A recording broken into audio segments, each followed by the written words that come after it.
Hello and welcome to a very special episode of Two Tickets Please. I'm your host, Josiah Wampfler. On this episode, I'll be discussing my top 10 films of 2023, as well as revealing my favorite overlooked performances, cinematography, and film scores of the year. In all, I saw over 100 films that came out in the United States last year, and folks, the movies were great. So great that I had a hard time choosing just 10 films. So I cheated and made a top 20 on my blog at twoticketsplease.substack.com. Plus, it was encouraging to see so many of the films I loved last year find audiences at the theater. The big story of the year was the Barbenheimer craze, of course, but there were numerous examples of much smaller films finding audiences as well. Last year also featured monumental wins for the Writers and Actors Guilds, which brought important workplace protections and increased pay for the dedicated artists that make the films that we love. So overall, though there was plenty of darkness in the world in 2023, the year's films brought us beauty, hope, fun, laughter, and a whole hell of a lot to think about and reflect upon. Let's celebrate a wonderful year in cinema as we take a trip through my top 10 films of 2023. Kicking things off at number 10 is the surprisingly excellent Godzilla Minus One. A film I didn't even have on my radar until it was released, director Takashi Yamazaki has delivered a wonderfully crafted addition to the Toho series. Godzilla himself is impressively rendered, the film is emotionally resonant, and it is such a spectacular theater experience that I went back for thirds. Here, Godzilla is back to his post-war origins, as we follow Koichi, a former kamikaze pilot who comes face-to-face with the Kaiju King at the beginning of the film after abandoning his mission in the final days of the war in order to land at a repair outpost. In a stunning night sequence that is the first example of the film's excellent visual effects, Godzilla emerges from the shadows to attack the outpost, killing nearly everyone but Koichi and an engineer. Koichi's failure to act to save others haunts him throughout the rest of the film, and when he returns to Tokyo to find his home in ruins and his parents dead, a neighbor is quick to remind him of his shame. He is a kamikaze pilot who returned.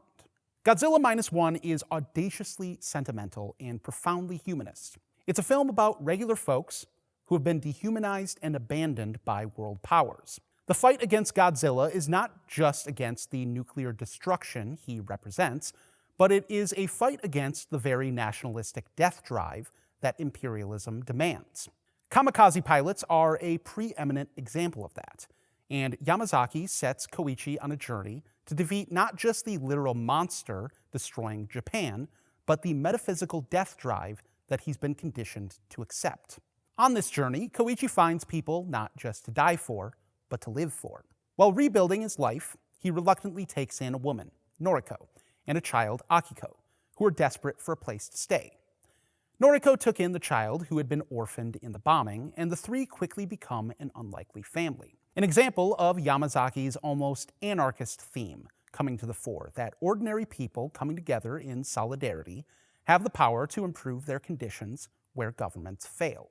When Koichi gets work cleaning up sea mines left over from the war, he becomes fast friends with his co-workers. Kenji, a former Navy weapons engineer, Yoji, the captain of their minesweeping ship, and Shiro, an energetic young member of the crew who never fought in the war.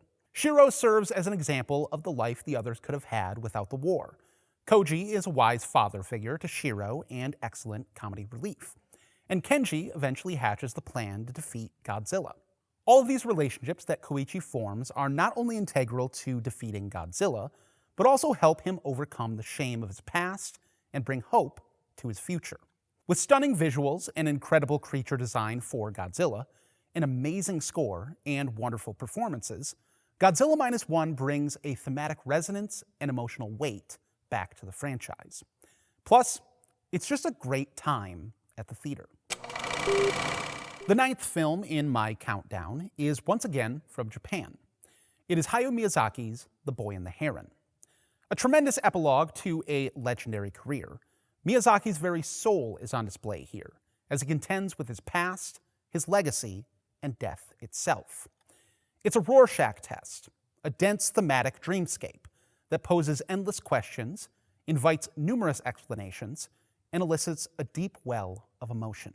Excellent artistry is expected from Miyazaki, but The Boy and the Heron goes above and beyond, incorporating new techniques in bringing to life a gorgeous and expansive dream world. The character designs as well are incredibly expressive and deepen the performances of the excellent voice casts.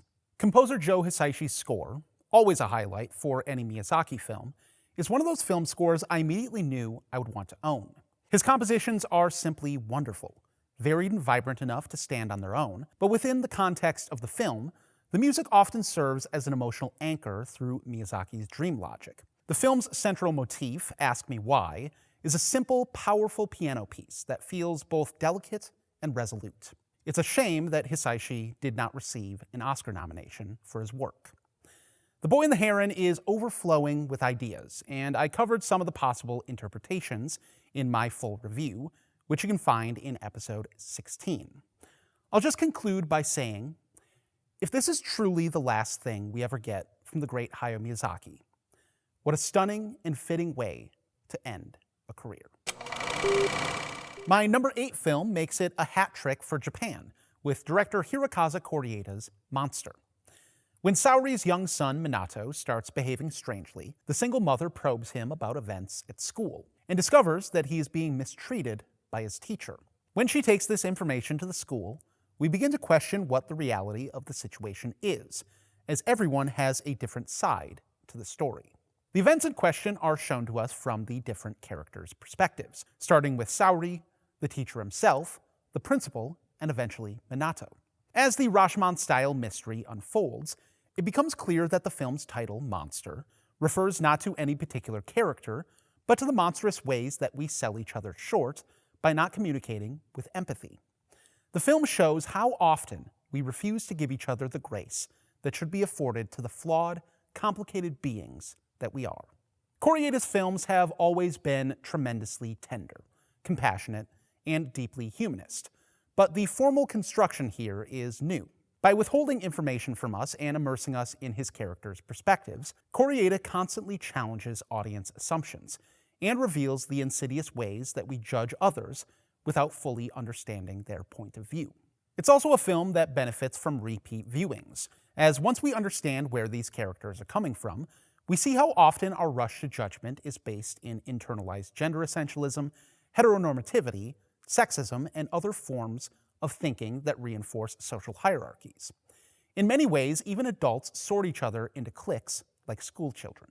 Monster manages to explore all of this deeply intellectual stuff through a dramatically interesting mystery framework while remaining just as warm and moving as Koreeda's other films. With beautifully colorful imagery, naturalistic performances, and a magnificent score from the late great Ryuichi Sakamoto, Monster is a uniquely emotional work of art that speaks to the intrinsic value of human life. Koreeda affords the mother, the teacher, and the principal the grace not given to them by other adults. But it is Koreeda's compassion for the two boys at the center of this story that made me fall in love with the film. As someone tells Minato later in the film, if only some people can have it, that's not happiness. That's just nonsense. Happiness is something anyone can have. In a final surrealist flourish at the end of the film, Koreeda gives the boys the happiness they had so often been denied. As the first note of Sakamoto's heart-rending final song, Aqua, rang out, I began to weep, and did not stop until the song concluded. Monster is a perfect example of why I love cinema. This last year was a fantastic year for animation, and my number 7 film is a perfect example. Spider-Man Across the Spider-Verse. I already did an extensive review, so I'll just highlight a few things. First of all, the score by Daniel Pemberton. Animation, in my mind, is and should be the most maximalist medium of filmmaking, and Pemberton delivers a fittingly maximalist score. He meets the jaw-dropping and innovative artwork with a sonic explosion of energy and emotion, mixing traditional orchestration, rock and roll, hip-hop, choral arrangements, Indian instrumentation, synthesizers, and nearly every genre of music you can think of. He even pressed the score onto vinyl so a DJ could scratch on certain tracks. In concert with the excellent soundtrack, the music in Across the Spider-Verse is a huge part of what makes the film so powerful. Lastly, I find the idea of Miles' fight against this concept of canon events increasingly poignant. Lately, I've found myself thinking about how history often seems to repeat itself, or rhyme, many times in disturbing ways. Whether that be the rise of right-wing fascist ideology in recent years, or how this upcoming election is giving a little too much 1968 energy, at times it can feel as though the arc of history is long and predetermined. Miles is told that certain events must happen in his life, that they are part of the unchangeable canon. His rejection of that idea is one of Across the Spider-Verse's most powerful statements. It may be difficult to break away from the cycles of history to create real change, and doing so may create unforeseen challenges. But I believe that it is not only possible, but necessary to do so. If you'd like my full thoughts on the film, you can check out episode 13. Rounding out the back half of my top 10, my number 6 film is director Andrew Haig's All of Us Strangers. A ghost story, a queer romance, a horror film, a therapy session. This was one of the most emotional experiences I've ever had at the movie theater. Andrew Scott plays Adam, a 40-something gay screenwriter living in a nearly empty apartment complex on the outskirts of London. He's currently trying to write about his parents, who died in a car accident when he was 12. And when he returns one day to his childhood home looking for inspiration, he finds his parents, just as they were before they died. At the same time, he begins a new relationship with Harry, played by Paul Mescal, who is one of Adam's only neighbors in his building. All of Us Strangers feels like a fever dream. The lines between reality and fiction are as blurry as the beautiful focus shifts that Haig employs. The gorgeous cross dissolves used throughout the film give it a dreamlike quality. The spellbinding score replicates the low hum of the unconscious mind, and Haig's use of extreme close-ups throughout feels appropriately claustrophobic for a film that cuts so deep and stares right into your very soul. This is the best I've ever seen from Scott, who ably anchors a thematically dense and narratively ambiguous film with his tremendous performance. The script is beautifully written, but Scott imbues each line with so much added meaning, conveying the depth of Adam's grief through his wonderful, tender eyes. Mescal is equally as impressive as the mysterious Harry, and Haig uses their relationship to have a cross-generational conversation about the struggle for queer acceptance that recognizes the unique pain of older men like Adam, but also validates the pain that men like Harry still experience despite how far we've come. Jamie Bell and Claire Foy also give incredible performances as Adam's parents, going through their own distinct interior journeys as they grapple with the sight of their son all grown up, deal with their complicated feelings when he comes out to them, and recognize the small ways that they contributed to the internalized homophobia Adam is still working through. You shouldn't expect a straightforward drama or idealized romance here, though, and I would advise against getting too hung up on the question of whether or not these phantoms are real. Instead, I think it's better to think about the film in a more abstract, experiential way. At one point in the film, Adam does ketamine with Harry in a club, a visually dazzling sequence that leads to him finally confronting the full breadth of his grief, his loss, and his fears. In his K-hole, he experiences the terror of the night he lost his parents anew, while also receiving their acceptance of his true self that was denied to him by their death. It feels like a purge of all the emotion that he had refused to let himself feel, and a weight being lifted off his shoulders. For the audience, I believe the film is supposed to be similarly cathartic. At least it was for me. I was forced to reckon with the loneliness I feel at times, my own queer identity, and my relationship with my thankfully still alive parents. Haig's magnificent poetic film is an experience unlike any other, beautifully crafted and truly transformative. I look forward to returning again and again for the power of these performances, the wonder of Haig's filmmaking, and the spiritual healing the film offers. Now we'll take a short break to hand out some awards and highlight some other great films from 2023. In order to highlight some additional films from this fantastic year of cinema, here are this year's Two Tickets Please awards. First up, the Best Overlooked Performances.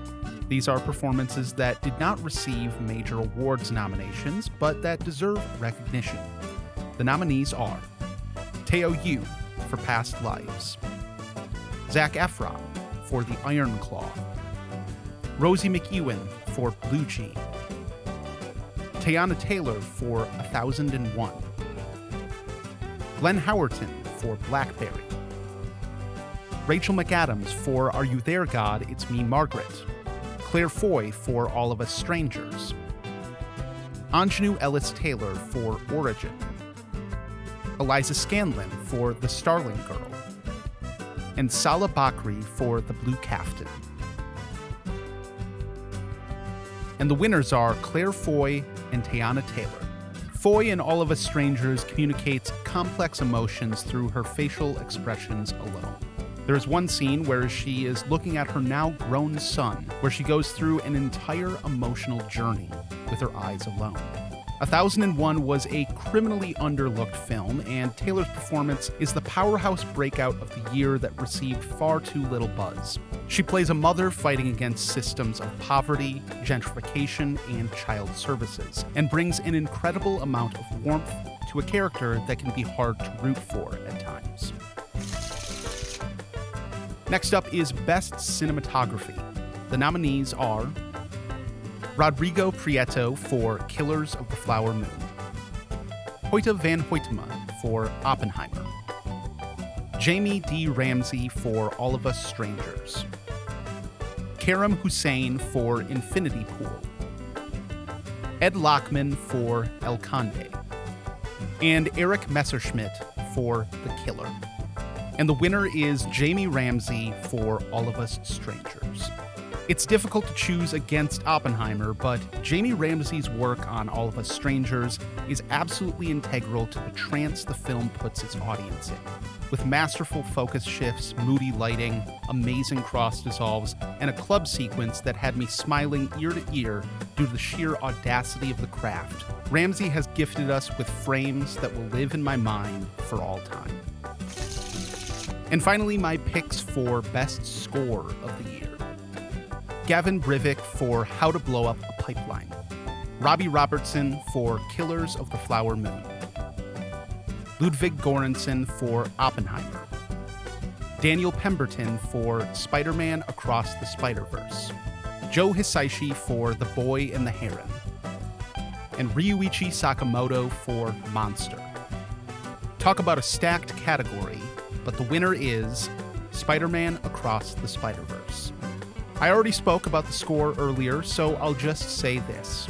Daniel Pemberton created an absolute banger here, and I'll be listening to his incredible music for a long time to come. Welcome back to the Countdown. Moving on to my number 5 film of 2023.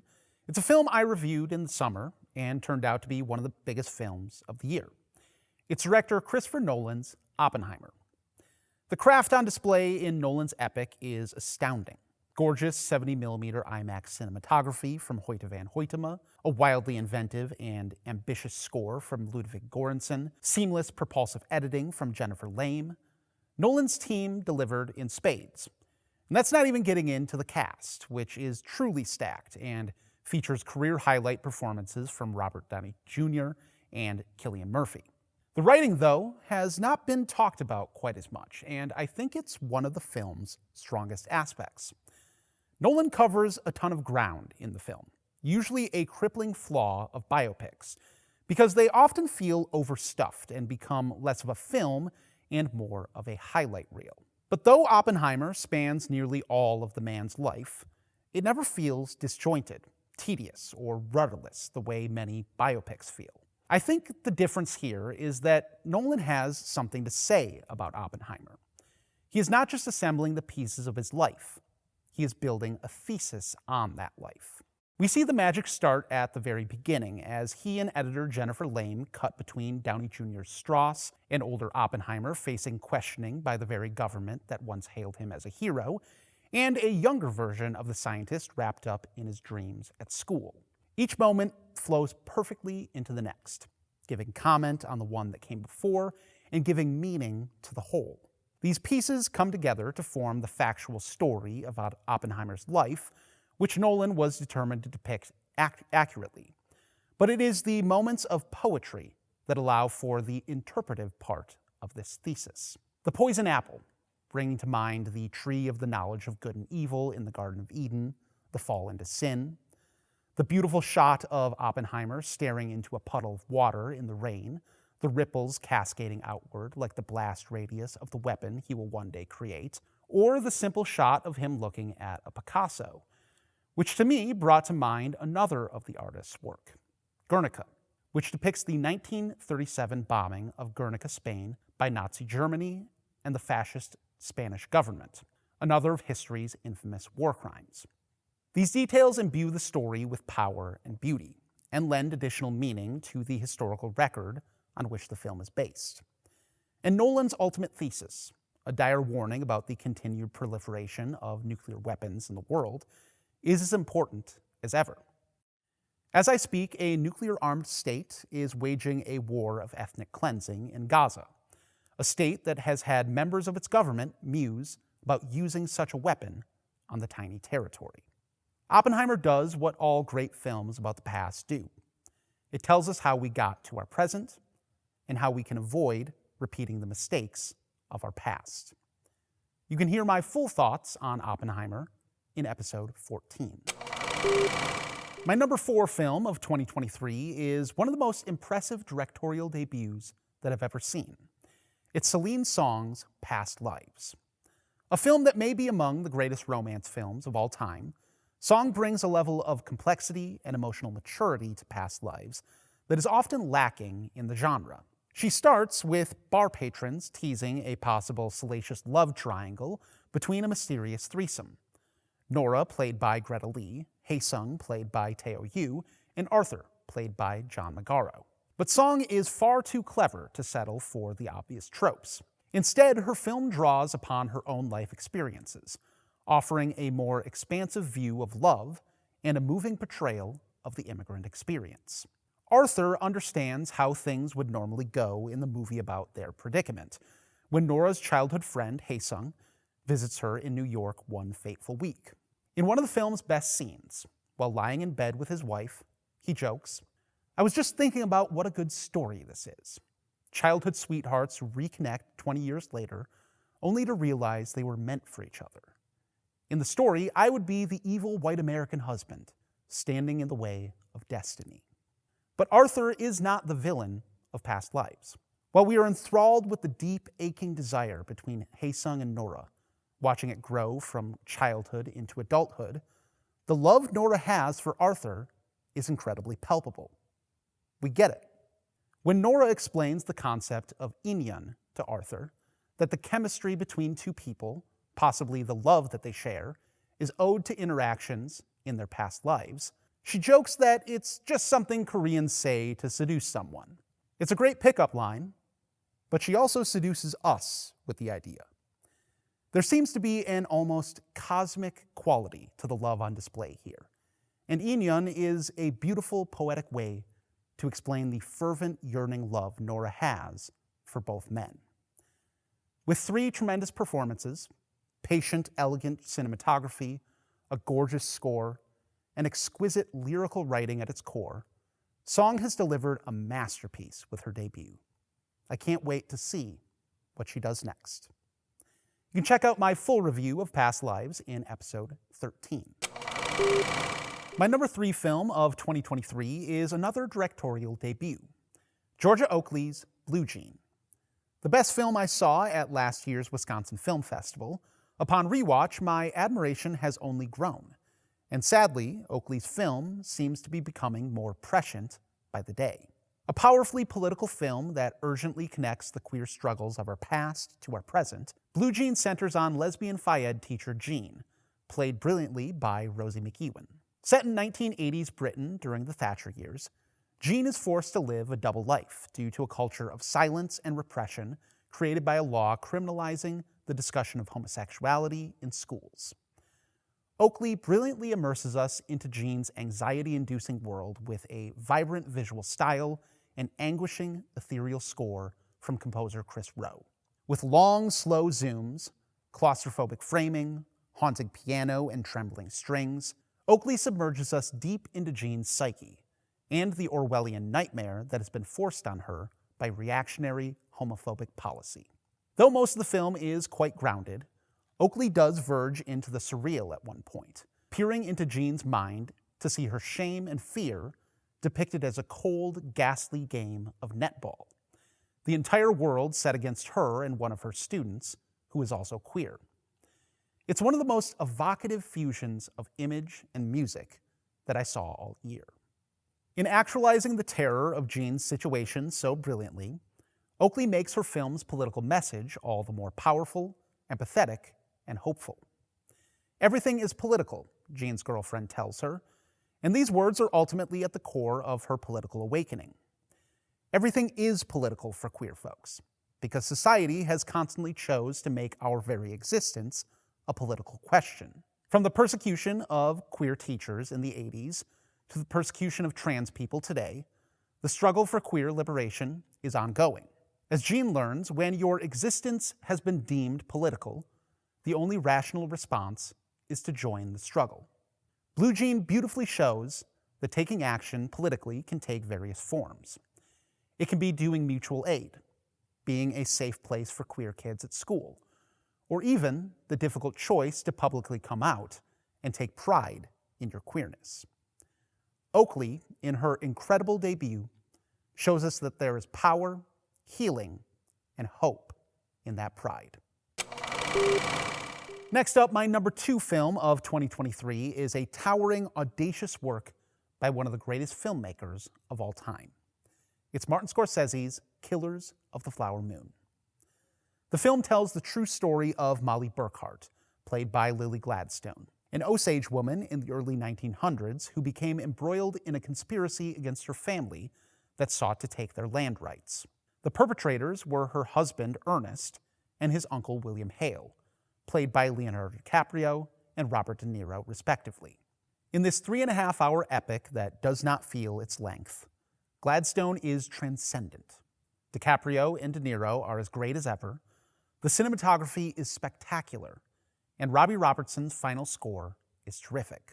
But most importantly, with Killers of the Flower Moon, Scorsese finally brings the dark history of the Reign of Terror to the front of our cultural mind.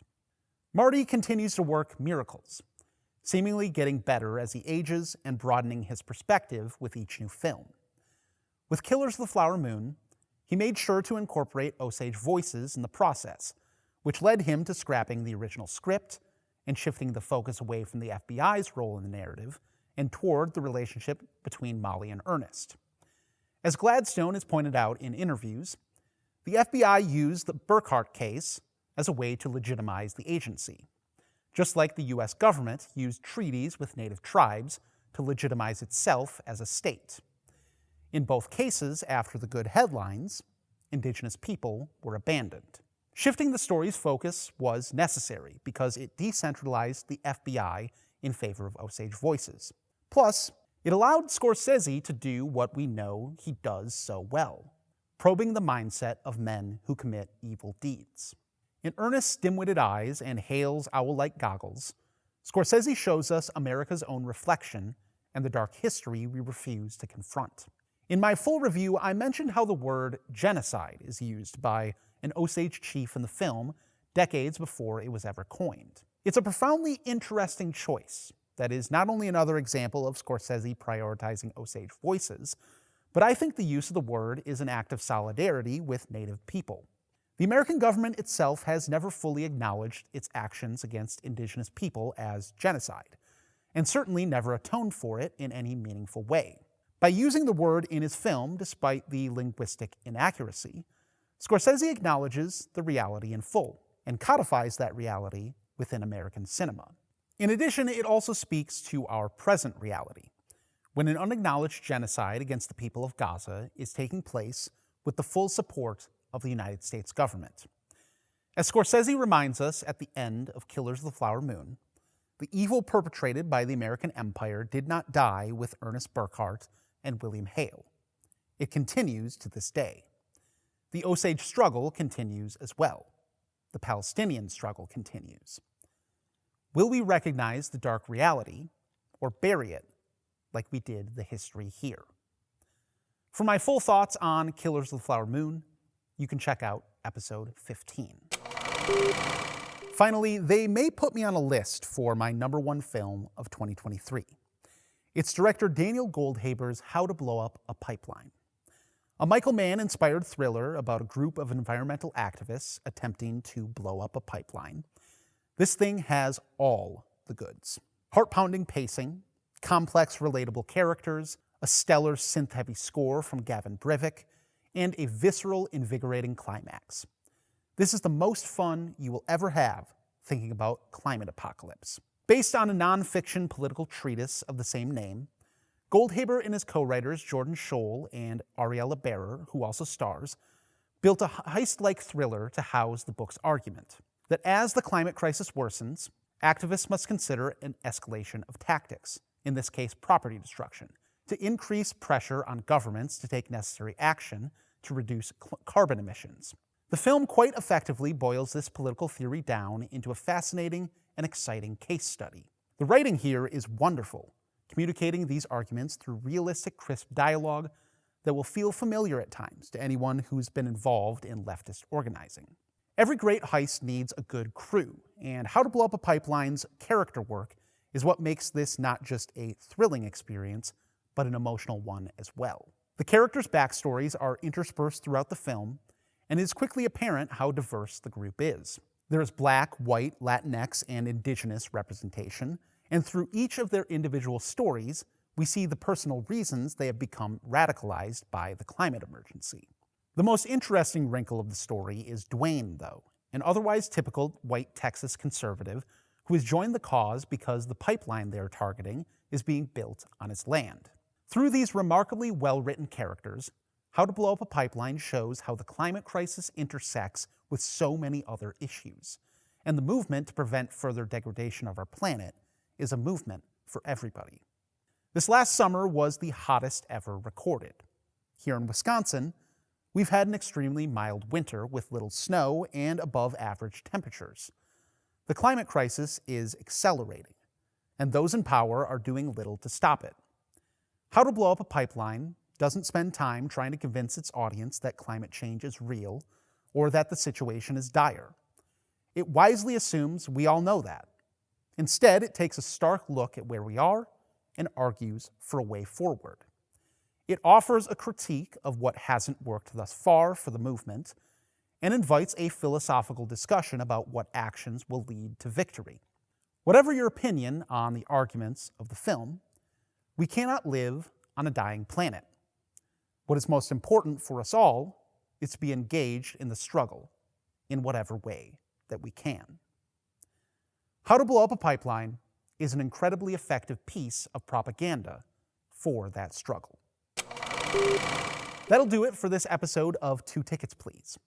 As I mentioned, you can find my full top 20 films of 2023 on my blog at twoticketsplease.substack.com. I hope your new year is off to a great start, and I look forward to sharing more great films with you soon.